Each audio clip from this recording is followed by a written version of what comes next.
First, open the package and take out the main unit. Observe the lenses on the main unit. Each lens has a protective film. Remember to peel off this film after you get the device.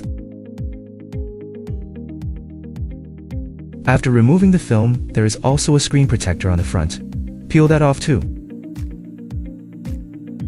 Then, take out the compatible TF memory card. Insert the card with the printed side facing the screen and push down until you hear a click. Then check that the lens rotates normally. Next, take out the accessories. A circuit tester, a pry tool for hiding cables, spare 3 meters tape, a static sticker, and standard car charger and voltage reduction cables. First, peel off the static sticker, clean the mounting area, apply the sticker, and smooth out any bubbles with your finger. Next, peel the 3 meters tape off the device, align it with the static sticker, adjust the central angle, press firmly to secure it.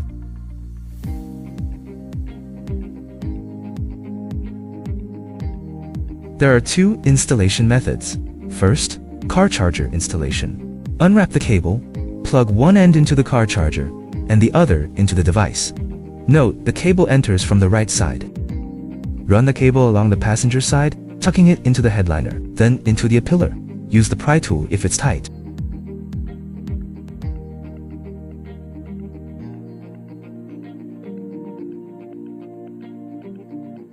Pull out the rubber seal, tuck the cable inside, use the pry tool to open and push the cable along.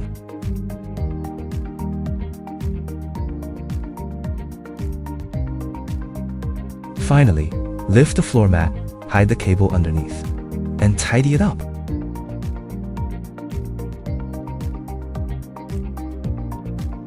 For the optional rear camera to form 4 lenses, connect the rear camera cable, route it as shown, and mount the camera above the license plate.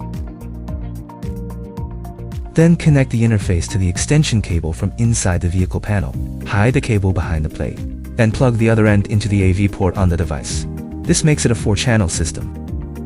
After installation, check that the red dot in the upper left corner is blinking. That means it's recording. If not, the device will prompt you to format the memory card. Locate these 3 thin wires and connect them as shown in the diagram. Press the menu button to enter settings. You can select the sensitivity for Sentry mode. It is recommended to set it to medium. For time-lapse recording, you can choose durations of 8 hours, 12 hours, or 24 hours.